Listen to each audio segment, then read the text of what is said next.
guys, welcome back to my YouTube channel and I'm back with yet another story time। और आज की जो story है ये जब मैंने लिटरली फर्स्ट टाइम के लिए सुना तो मेरे स्पाइंस तक चिल्स आ गए थे। ये स्टोरी मेरी नहीं है, ये है एक 18 इयर्स ओल्ड गर्ल मीरा की कहानी। और आज की जो स्टोरी है ये कोई नाइटमेयर से कम नहीं है। So now let's get into the story. हमारी स्टोरी की जो मेन कैरेक्टर मीरा है वो एक बहुत ही ज़्यादा सिंपल लड़की है and her life is going very normal until उसके मॉम ने एक आदमी से शादी कर लिया जो कि उनकी सेकंड मैरिज थी। और उसके बाद से सब कुछ चेंज होने लगा। मीरा की जो स्टेप फादर थी वो बहुत ही ज़्यादा रिलीजियस थे और धीरे धीरे मीरा की मम्मी भी उस ऑब्सेशन में खो गए और उनके जैसे बनते गए। उसके कारण जो सारे कॉन्सिक्वेंसेस होने लगे उनमें से थे मीरा को उन्होंने स्कूल से निकाल दिया। फर्स्ट ऑफ ऑल मीरा को बाहर जाने की परमिशन बहुत ही ज़्यादा घिस घिस के मिलते थे, मतलब परमिशन मिलना ही कम होते गए और एक टाइम पे मीरा को अलाउ ही नहीं था घर से बाहर जाने का। एंड थर्ड उससे बहुत ही ज़्यादा प्रेयर्स कराए हुए जाते थे, मतलब हर टाइम सुबह एक प्रेयर, शाम को एक प्रेयर, मतलब हर टाइम प्रेयर्स ही prayers. And this is how her life was going. Meera की सिर्फ एक ही दोस्त थी उस टाइम पे जो कि थी उसकी neighbour, let us assume her name to be Tara. तो उसकी एक ही बेस्ट फ्रेंड थी जिसका नाम था तारा और वो कभी कभार चुप चुप के मीरा से मिलने आती थी जब उसके घर में कोई नहीं होता था। This is how her life was going. The main problem started when Meera turned 18। जब वो 18 साल की हो गई तब उसने नोटिस किया कि उसके मम्मी और उसके स्टेप फादर के बिहेवियर और भी ज़्यादा अजीब होने लगे। जब भी वो दोनों उनके रूम पे बात करते थे और मीरा उनके रूम पे जाती थी वो चुप हो जाते थे, मतलब मीरा के सामने वो कोई भी कॉन्वर्सेशन नहीं रखते थे। और क्या होता था, जब वो मीरा को देखते थे तब वो अपना ब्रीथ होल्ड कर लेते थे जैसे कि उन्होंने कोई भूत देख लिया। और उनको हर चीज़ जो मीरा करती थी उनमें उनको डेमोनिक इन्फ्लुएंस दिखते थे। और जैसे ही वक्त गुजरता गया उसके मम्मी और उसके स्टेप फादर का डर उतना ज़्यादा बढ़ता गया। जब मीरा 18 साल की हो गई तब उनको लगा कि मीरा अब अडल्ट हो चुकी है, वो कुछ भी कर सकती है, वो हमें छोड़ के भी जा सकती है, घर छोड़ के भी मीरा चली जा सकती है।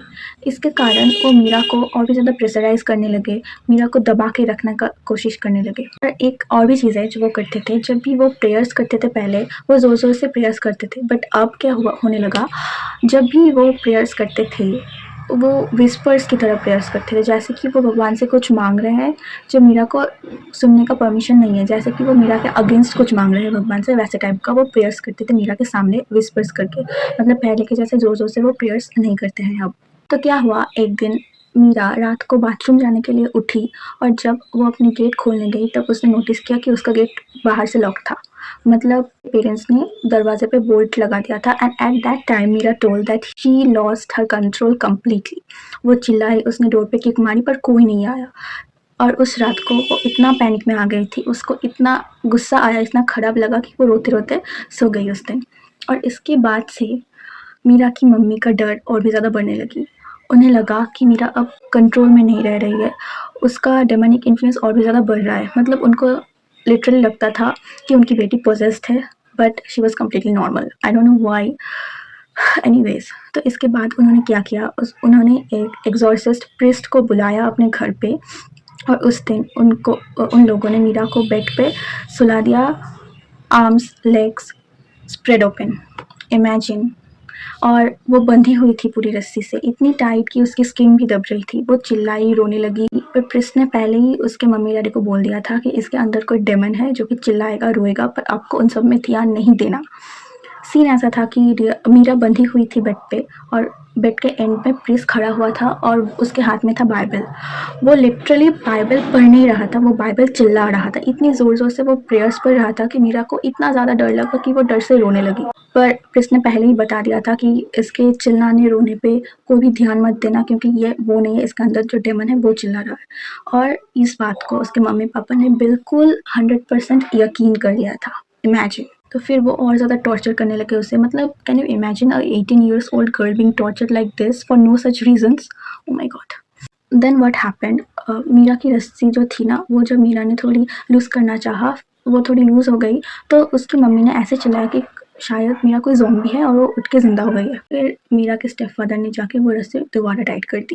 देन मीरा अंडरस्टूड कि इस ट्रॉमा से, इस पेन से निकालने का सिर्फ एक ही तरीका है, इनके डिल्यूशन को इनके खिलाफ इस्तेमाल करना। वो अब 2 आवाज़ में बात करने लगी, एक उसकी नॉर्मल आवाज़ और एक आवाज़ थोड़ा डीप जैसे कि कोई डेमन बात कर रहा है।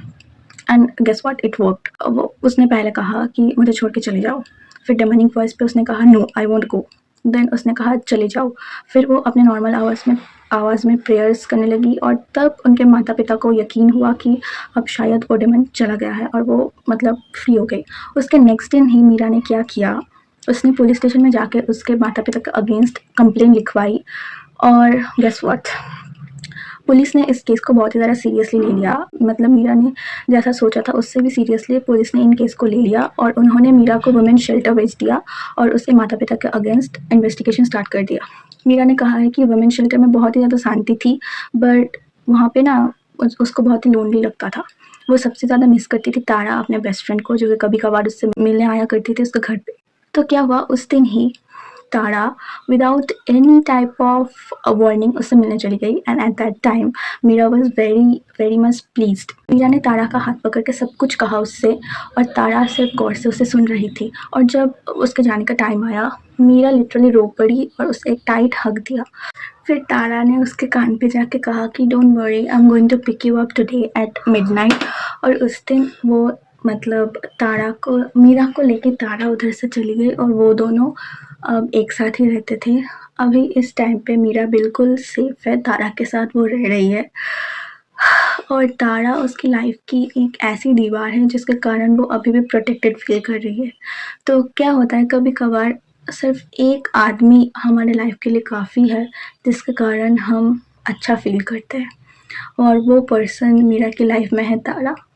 And this is how they're living now, completely safe and fine. So this is it for the story. Comment में ज़रूर बताना कि आज का स्टोरी टाइम आपको कैसा लगा और अगर अच्छा लगा तो don't forget to like, subscribe and share this story time with your friends.